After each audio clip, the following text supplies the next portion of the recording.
All right, today we're going to dive into a pretty radical idea about success, one that completely flips our whole understanding of what it means to win or lose. So get ready, because we're about to challenge everything you thought you knew about passing a test. Okay, let's just start with this question right here. It sounds crazy, doesn't it? I mean, we are all taught to fear failure, to avoid it at all costs. But what if failing at just the right moment was actually the best, most protective thing that could ever happen to you? So, to even begin to understand why failing could be a good thing, you first have to kind of rewire your brain about the whole purpose of an exam. What is a test really for? Most of us see a test as this barrier, right? A gate we have to bust through.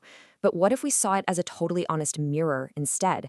Its only job is to look you in the eye and say, hey, are you actually ready for what's coming next? It's just there to give you feedback, not to pass some final sentence on you.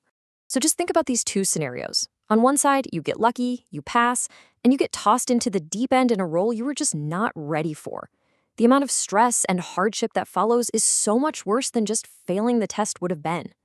But on the other side, failing isn't the end. It's actually a safety net. It saves you from a bigger, more painful fall down the road by giving you a super clear sign of what you need to work on.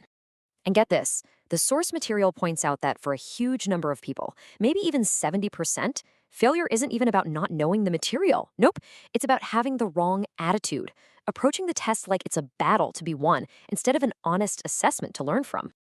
Okay, so let's say you pass. You get through that first test. You've landed the job.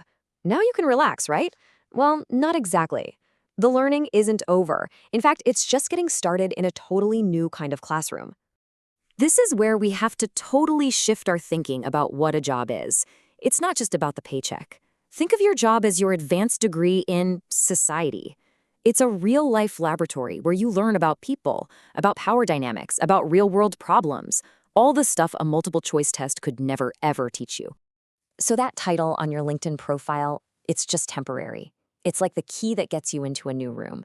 But your actual future, your security, that's built by what you learn inside that room. The social skills, the resilience, the genuine understanding you develop. That's the real prize. And this is the real kicker. You've got the degree, you landed the promotion, you might feel like you finally crossed the finish line. But the truth is, the easy part just ended. Because what's really happening is that a new test has just started. A much bigger, much more subtle, and frankly, much more important one. This is the one that really sets the course for the rest of your life. The source material has this really powerful way of putting it, and you don't have to be religious to get this idea. Call it the universe, call it karma, call it society. The point is, once you achieve something, you're more visible. People are watching, and what they're watching isn't your technical skill anymore. It's your character. Yeah, the new exam isn't about spreadsheets or code. It's about this stuff. How do you talk to people now that you have a little bit of power? How do you behave when you think nobody's looking? Do you show any gratitude for the chance you've been given? Or do you act like you were just entitled to it all along? That's the new test. And make no mistake, there are real consequences for failing this test. The source uses this incredible metaphor. If you let success make you arrogant, a lion will be sent to you. Now, that lion might be a nightmare boss, a project that blows up in your face, or some other huge problem. And the source is crystal clear on this. It's not a maybe, it's 100% certainty. It's a test designed to check your character. Okay, so if that's the test, how do you pass it? This brings us to the ultimate skill you need to navigate this whole next level of life. And it's not about being smarter or working longer hours, it's about something much deeper. So how do you ace this test after the test? Well, it really boils down to 3 simple but powerful actions. First, gratitude. Acknowledge you didn't get here all on your own. Second, respect. Treat every single person with kindness, recognizing their own value. And third, humility. Understand that as you climb higher, you actually need to bow lower. That's true strength. And really, this is what it all comes down to. The win itself isn't the point. It's a catalyst.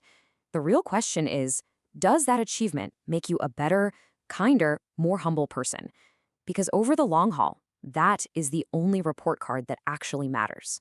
So we'll leave you with a question to really think about. Your last big achievement, that new job, that promotion, that personal goal you hit, it opened a door for you. The real test, the one that's happening right now, is this. How are you choosing to behave inside that new room?